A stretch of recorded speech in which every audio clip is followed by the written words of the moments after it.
Nuove scoperte emergono dal fiume Stella grazie alle ricerche degli archeologi subacquei dell'Università di Udine, impegnati nel progetto Naxum, unico esempio in Italia di cantiere archeologico subacqueo fluviale. Il progetto, nato nel 2011, coinvolge il Dipartimento di Storia e Tutela dei Beni Culturali dell'Ateneo e la Soprintendenza per i Beni Archeologici del Friuli Venezia Giulia. A Palazzo Antonini a Udine sono stati presentati i risultati degli ultimi scavi compiuti nel sito Stella 1 e dello studio dei resti dell'imbarcazione dell'XI secolo rinvenuta sulle sponde del fiume nei pressi di Precenicco. Il coordinatore del progetto Naxum, l'archeologo subacqueo Massimo Capulli, docente di metodologia della ricerca archeologica all'Università di Udine.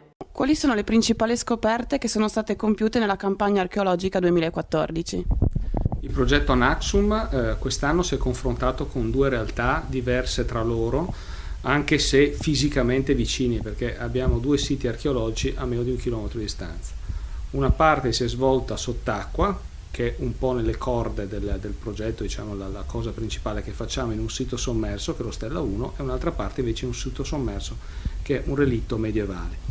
I risultati per quanto riguarda la campagna subacquea sono stati estremamente interessanti perché siamo andati a lavorare in un'area dove abbiamo iniziato l'anno scorso il recupero documentato di una serie di materiali di epoca romana e diciamo, per sintetizzare, che in metà spazio, metà superficie indagata, abbiamo trovato il doppio dei reperti. Questo da un punto di vista quantitativo, che vuol dire più di 3.000 kg di materiale archeologico, per intenderci. E anche da un punto di vista qualitativo, perché abbiamo raddoppiato il numero di reperti significativi, alcuni dei quali di pregio e che attestano che quest'area è stata non solo al centro di quelli che potevano essere attività commerciali regionali, ma investivano l'intero bacino del Mediterraneo, quindi c'è materiale di importazione, diciamo, a tutto il bacino mediterraneo. Mentre per quanto concerne il relitto medievale, questo devo dire che è un ritrovamento eccezionale proprio da tutti i punti di vista, perché si tratta di uno di pochi relitti che attestano il passaggio costruttivo tra quello che è il sistema del mondo antico e del mondo moderno. È un anello di congiunzione nell'evoluzione della costruzione navale ed è l'unico con queste caratteristiche in tutta Europa, quindi insomma è un gioiello vero e proprio.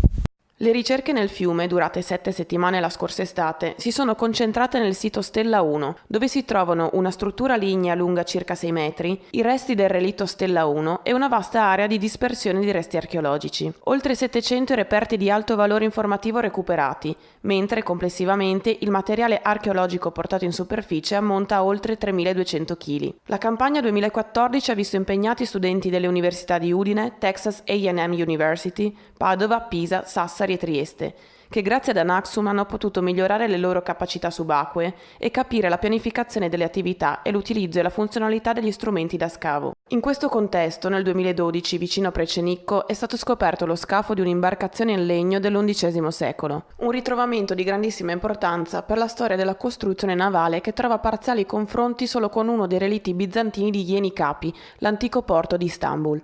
L'anno scorso il relitto, situato in una zona un tempo golena dello Stella, è stato recuperato e inserito in una struttura metallica trasportata nei magazzini del sale di Villa Otelio ad Aris di Precenicco. Qui, tutto attorno allo scafo, è stata realizzata una vasca di contenimento per tenere il legno costantemente immerso in acqua, in attesa del restauro. Il relitto, lungo circa 8 metri, è ciò che resta di un'imbarcazione da acque interne, ma non a uso esclusivamente fluviale. È nell'ambito del progetto Naxum che si è cominciato a delineare l'idea di un parco per la valorizzazione storica, archeologica e naturalistica del fiume, il Parco Ecostorico dello Stella. L'obiettivo è quello di tutelare, conservare e valorizzare il patrimonio archeologico, naturalistico-ambientale, storico e socio-antropico che gravita attorno all'area umida dello Stella. Al progetto Naxum collaborano la Texas A&M University e l'Institute of Nautical Archaeology per gli Stati Uniti e gli atenei di Padova, Trieste e Sydney, Australia. Obiettivo del progetto è indagare il paesaggio archeologico dello Stella e l'utilizzo del fiume come laboratorio per la formazione di archeologi subacquei, studenti e dottorandi, in un ambiente problematico quale quello fluviale.